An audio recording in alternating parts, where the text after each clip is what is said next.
Bom dia, mais uma manhã com Deus, priorizando a palavra de Deus. E nesta manhã do dia 15 de setembro, nós vamos meditar de Ezequiel, do capítulo 22 ao capítulo 24. E que a paz do Senhor encha o teu coração nesta manhã. Capítulo 22 vai falar dos pecados de Jerusalém.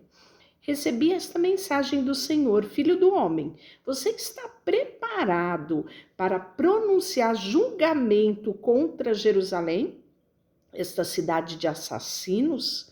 Faça que ela veja como são detestáveis seus pecados e transmita-lhe esta mensagem do Senhor soberano. Ó cidade de assassinos, condenada e maldita cidade de ídolos, imundos e repugnantes, você é culpada pelo sangue que derramou e está contaminada pelos ídolos que fez.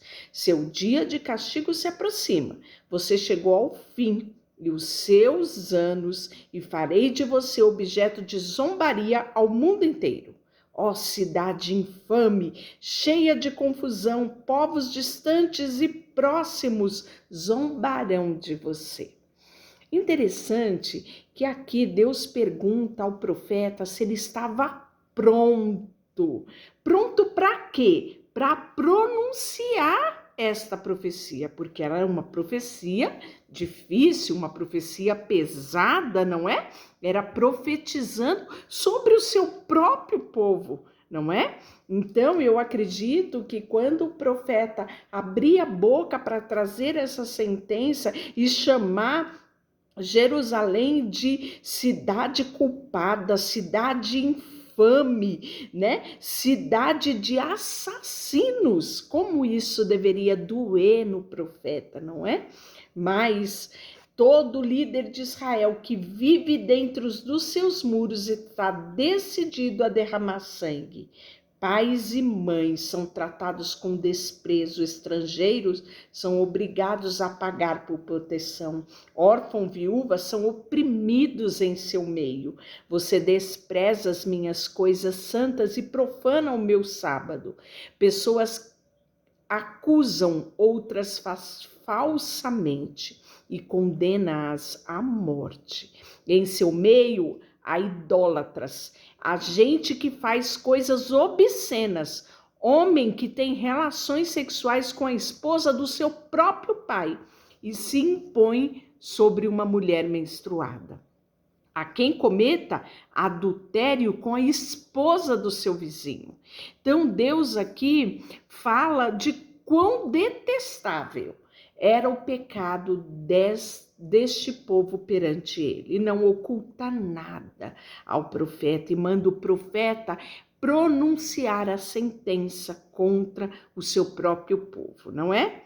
E aí nós vamos ver que na segunda parte ele fala a fornalha de refinar do Senhor.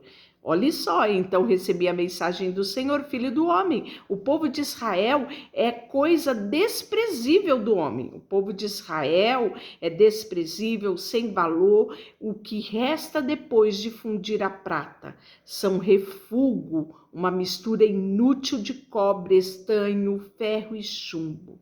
Portanto, diga-lhes, assim diz o Senhor soberano, porque vocês são coisas desprezíveis, sem valor, eu os reunirei em Jerusalém.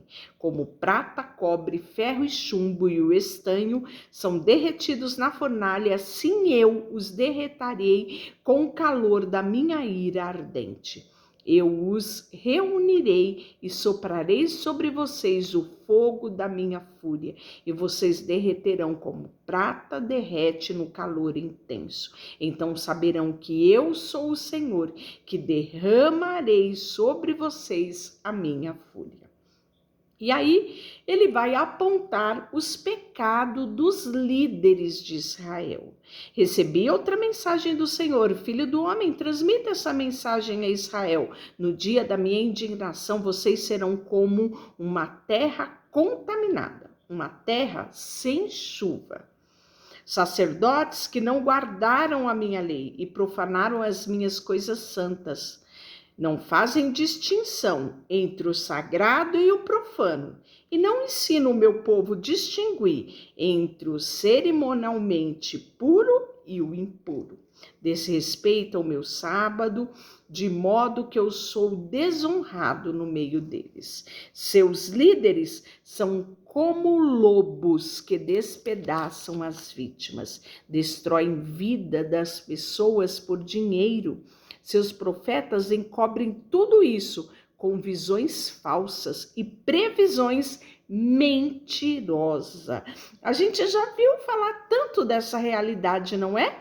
Até mesmo o profeta Jeremias, quantas vezes ele profetizou e se levantou falsos profetas, desmentindo, querendo trazer esperança aonde não havia, né? Não é diferente aqui também em relação ao profeta Ezequiel.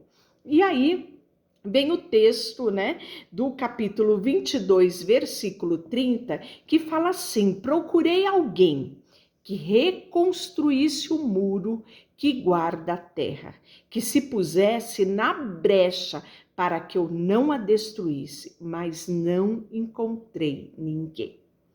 Esse texto me chama muito a atenção, porque ainda hoje Deus busca homens e mulheres que se colocam na brecha e que impeça a destruição de famílias, de nações.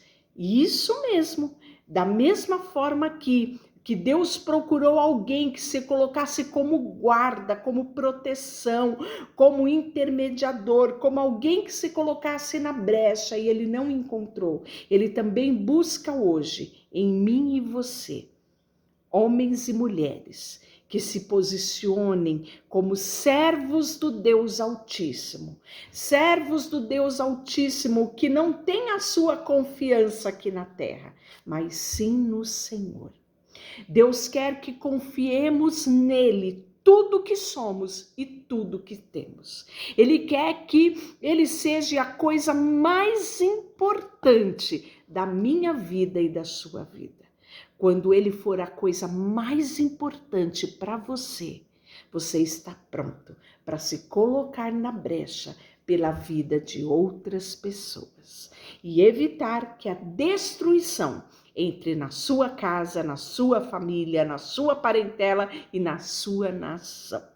E aí, capítulo 23 fala do adultério das duas irmãs. Aqui nós vamos ver que é uma analogia. O povo de Deus é representado por duas irmãs. Quem são essas duas irmãs? Reino Norte, Samaria, e Reino Sul, né?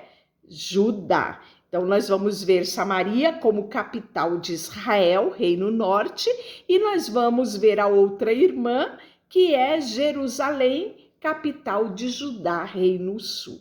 Né? Então, ele vai falar que essas duas irmãs, Olá, que é Reino Norte, né? Representado aí por Israel na sua capital Samaria. E a mais nova é Oolibá, que é quem? Representando aqui Jerusalém, capital do Reino Sul, Judá. Né? Então, olha só, recebi essa mensagem do Senhor, filho do homem. Havia duas irmãs, filha da mesma mãe. Elas se tornaram prostitutas no Egito, quando ainda eram meninas. Deixaram que homens acariciassem os seus seios. A irmã mais velha se chamava Oolá e a mais nova, Oolibá. Casei-me com elas e me deram filhos e filhas. Refiro-me a Samaria e Jerusalém, pois Oolá é Samaria e Oolibá, Jerusalém. Então, embora fosse minha, Oolá desejou ardentemente outros amantes e se entregou aos assírios. Todos eles eram jovens, atraentes, capitães, comandantes, com belas roupas azuis, montado em cavalo. Assim, ela se prostituiu com homens mais desejáveis da Assíria e adorou seus ídolos e se contaminou. Pois quando ela saiu do Egito, não deixou para trás a prostituição, continuou depravada em toda a sua juventude, quando os egípcios dominaram ela e acariciaram-lhe os seios e usaram-a como prostituta. Por isso, eu as entreguei aos seus amantes assírios, o que ela tanto desejou. Eles arrancaram suas roupas, levaram seus filhos, filhas, então a mataram.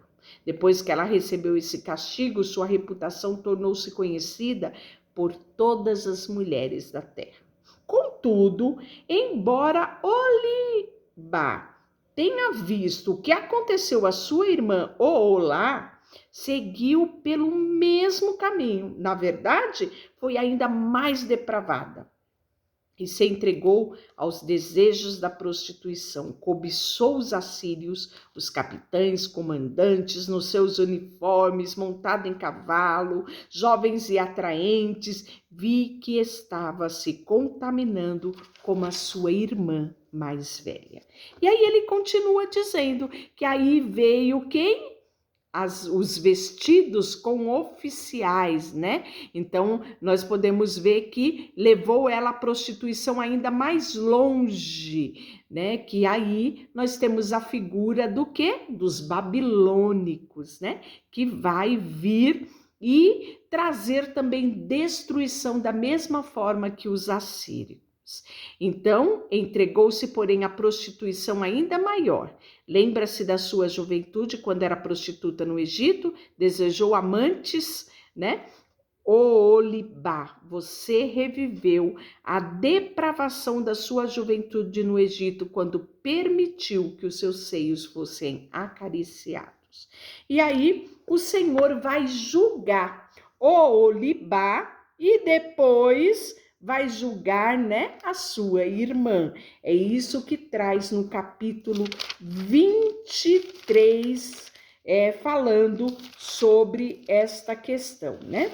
E aí, por fim, o capítulo 24 é o sinal da panela para cozinhar. Filho do homem, registra essa data, pois hoje o rei da Babilônia começou a atacar Jerusalém.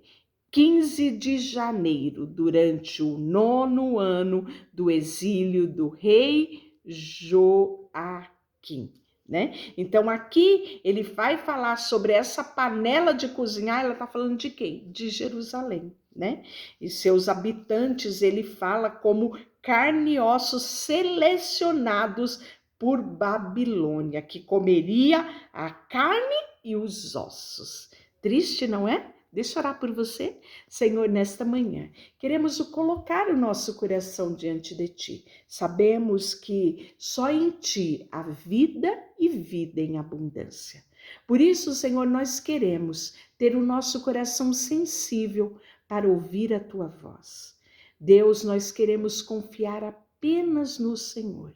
Queremos que o Senhor sonde o nosso coração e veja se há em nós caminhos maus e guia-nos por caminhos retos. Assim como orou Davi, nós queremos orar isso todos os dias, para que o Senhor venha todos os dias nos perdoar dos nossos pecados. Que, Senhor, o Pai encontre aqui na terra verdadeiros adoradores, homens e mulheres que se posicionem como filhos de Deus, herdeiros e co-herdeiros em Cristo Jesus, e que se coloquem na brecha, impedindo que a destruição alcance as nossas famílias e o nosso país. Colocamos diante de Ti tudo o que temos e tudo o que somos, em nome de Jesus. Amém. Deus te abençoe.